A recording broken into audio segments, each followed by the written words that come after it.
تعالیٰ اس کے اوپر کرم فرما دیتا ہے نیکوں کے ساتھ لگ کر. یاد رکھیں اچھے بندے دی وہ پنجابی کا شعر میرے یاد آ گیا, چنگے بندے دی صحبت یارو جویں دکان تاراں, چنگے بندے دی صحبت یارو جویں دکان تاراں, سودا بھاویں مل نہ لئیے ہلے آن ہزاراں. تے برے بندے دی صحبت یارو جویں دکان لوہاراں, کپڑے پاویں کنج کنج بئیے, یعنی کہ سمیٹ کے بیٹھے اپنے کپڑوں کو چنگا پہن ہزاراں. تو یاد رکھیں اچھے بندے کی صحبت تو یہ اچھا بنا دے گی, برے بندے کی صحبت تو یہ برا بنا دے گی. حضرت مولانا روم رحمۃ اللہ تعالیٰ علیہ بڑے مشہور بزرگ ہیں, مولانا روم رحمۃ اللہ تعالیٰ علیہ ایسا بڑے مشہور بزرگ گزرے. آپ فرماتے ہیں یار مد یار بد برا دوست مار بد سے خطرناک ہے. مار کہتے ہیں فارسی میں سانپ کو, خطرناک سانپ سے بھی بدتر جو ہے وہ برا دوست ہے. عثمان بھائی خطرناک دوست جو ہے, برا دوست جو ہے وہ خطرناک سانپ سے بھی زیادہ برا ہے. کیوں؟ فرمایا سانپ اگر تجھے ڈسے گا تو تیری جان لے جائے گا, تیری جان لے لے گا, اور اگر برے بندے کی صحبت تجھے مل گئی تو تیرا ایمان برباد کر دے گا. اس لیے فرمایا وہ کنو مع الصادقین, اور سچوں کے ساتھ ہو جاؤ. سوال یہ ہے کہ جب ایمان بھی مل گیا, تقویٰ بھی اختیار کر دیا, اب سچوں کے ساتھ ضرورت ہی کیا ہے؟ تو مشہور مفسر قرآن مفتی احمد یار خان علیہ رحمۃ الحنان اس کی وضاحت کرتے ہوئے لکھتے ہیں سچوں کے ساتھ رہنے کی ایک حکمت یہ ہے, یہ سچے تو بخشے بخشائے ہیں, یہ سچے تو بخشے بخشائے ہیں, یہ تو اس شان والے ہیں, ایسے امان والے ہیں کہ روز قیامت ان سے نہ حساب لیا جائے گا بلکہ بلا حساب داخلہ جنت عطا فرما دیا جائے گا. کیونکہ فرمایا الا ان اولیاء اللہ لا خوف علیہم ولا هم یحزنون, یہ قرآن کی آیت ہے. کیا فرمایا؟ الا ان اولیاء اللہ, الا خبردار, وارن, خبردار کر رہا ہے اللہ تبارک وتعالی, وارننگ دے رہا ہے, متنبہ کر کے کہہ رہا ہے خبردار, ان اولیاء اللہ, بے شک جو اللہ کے بندے ہیں, نیک بندے ہیں, اولیاء کرام جن کو کہتے ہیں.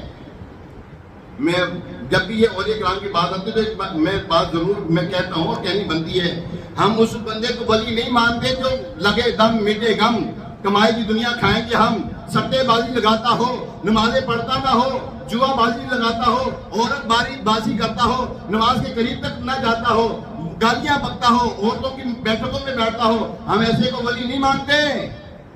کیا کہا ہم نے؟ ہم ایسے ولی کو, ایسے بندے کو ولی, اونچی بولیں ذرا, ہاں نہیں مانتے ہم ایسے بندے کو ولی. ولی کس کو مانتے ہیں؟ وَكَانُوا يَتَّقُونَ, جو متقی پرہیزگار ہوتا ہے.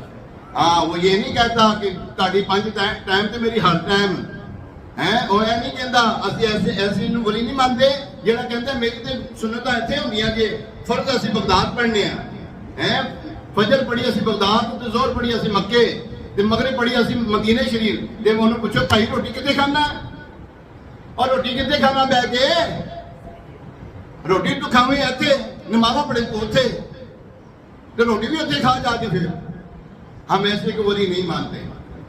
بابانگے تو ہم یہ بات کرتے ہیں قرآن کے مطابق جو زندگی گزارے ہم ایسے کوئی ولی مانتے, اس کے علاوہ ہم ایسے کوئی ساتھ ہمارا کوئی تعلق نہیں. کوئی مانتا تو مانتا نہیں, ہم تو نہیں مانتے.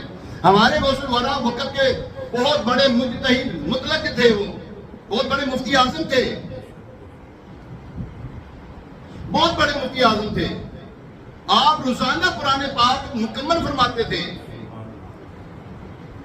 ایک سپارہ نہیں, 2 سپارے نہیں, پورا قرآن. ایک مرتبہ آپ کی سیرت میں آتا ہے بہجت الاسرار. میں دوبارہ یہ جو کتاب ہے نا, اگر ہو سکتا لے لیں کتاب. ہاں بہجت الاسرار, کیا نام ہے جی؟ بہجت الاسرار. حضور غوث پاک رحمۃ اللہ تعالیٰ علیہ, شیخ عبد القادر جیلانی رحمۃ اللہ تعالیٰ علیہ کی سیرت میں بڑی مستند کتاب ہے یہ. آپ ایک مرتبہ زنا چڑھ رہے تھے, اپنے رات کی عبادت کر لی, آدھی رات گزر گئی, اب چلے زنا چڑھنے. زنا جب چڑھنے لگے نا تو نفس نے کہا اے عبد القادر آج سونا دیا جائے. مثال کے طور پہ آج ہم کچھ تھوڑی عبادت کر لیتے ہیں, جیسے بڑی راتیں ہوتی ہیں, بڑی راتوں میں عبادت بہت کر لیتے ہیں بیٹھ کے, بہت ہم اپنے طور پہ سمجھتے ہیں بہت ہم نے عبادت کر لی. پھر بندہ کہتا ہے چل یار تھوڑی کمر ہی لا رہا ہوں میں. یہ نفس کہہ رہا ہے, اس کو کہتے ہیں نفس کہنا. یہ کون کہہ رہا ہے؟ یہ نفس کہہ رہا ہے تو چل تھوڑی عبادت کر, تھوڑا نا آرام ہی کر لیے.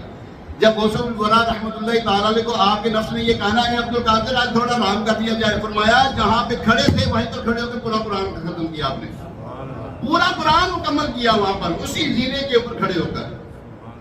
ہم ایسے کو ولی مانتے ہیں، ہم ایسے کو اللہ والا مانتے ہیں، ہم ایسے کو نہیں مانتے جو نمازیں نہ پڑھتا ہو، ٹھیک ہے نا؟ تو یاد رکھیں اللہ والوں کی پہچان بھی کرنا بہت مشکل ہے۔ یہ اچھا ہاں جی، آج کل بڑے خوبصورت بنے ہوتے ہیں، بڑے جناب پتہ نہیں عجیب و غریب معاملات ہوتے ہیں، اور قریب جائیں تو پتہ لگتا ہے یہ بندہ ہے کیا۔